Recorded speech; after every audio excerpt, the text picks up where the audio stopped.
Beza 1.0G ni harga dia 38,300. Manakala untuk Beza 1.3X ni harga dia 45,900. Beza kedua-dua harga ni lebih kurang dalam saja. Jom kita tengok varian mana yang paling berbaloi. Kita cerita bab enjin dia. Enjin Beza 1.0G ni mestilah dia datang dengan enjin 1000cc. 1000cc ni enjin dia 3 silinder, 3 coil plug, 3 plug, 3 piston. 3 piston, enjin 3 silinder. Horsepower dia 67 horsepower dengan gearbox 4 speed 480.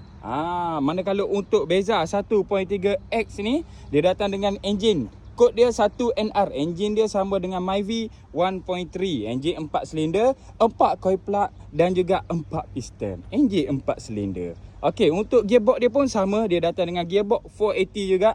Cuma mungkin dia punya ratio berlainan lah antara 1.0 dan 1.3.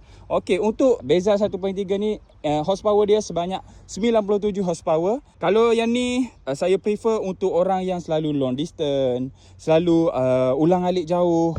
Kalau yang ni sangat-sangat sesuai untuk orang yang selalu daily use.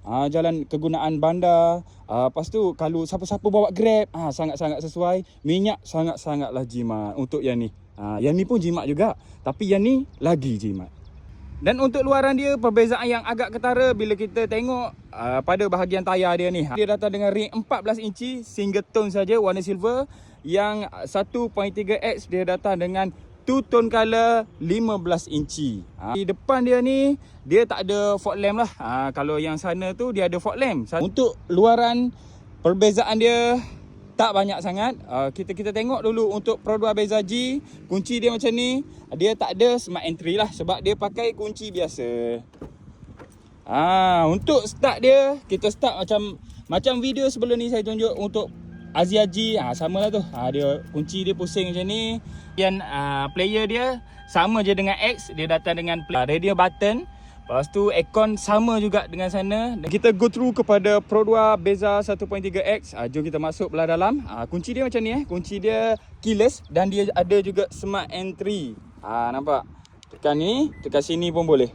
Kalau kita masuk, mestilah kalau dah keyless ni, mesti dia datang dengan push start button. Lepas tu untuk radio dalam dia, design dalam dia hampir sama. Cuma untuk seat ni dia ada beza lah design dia. Seat sama, cuma design dia beza. Lepas tu kalau untuk yang 1.3X dia ada pump ni. Dia sesuai lah untuk orang yang rendah ke, orang yang terlampau tinggi ke.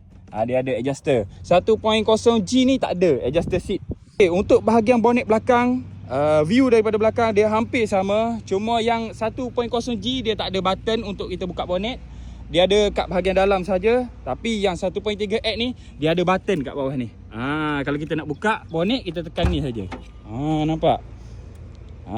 Untuk boot space, spare tayar sama saja. Boot space 504 liter. Sangat-sangat sesuai untuk orang yang dah berkeluarga pun sesuai. Anak 2 orang boleh pakai lagi Pro 2 Beza ni. Jadi siapa-siapa berminat dengan Pro 2 Beza, ingat, Abik Pro 2 sedia membantu anda. Assalamualaikum.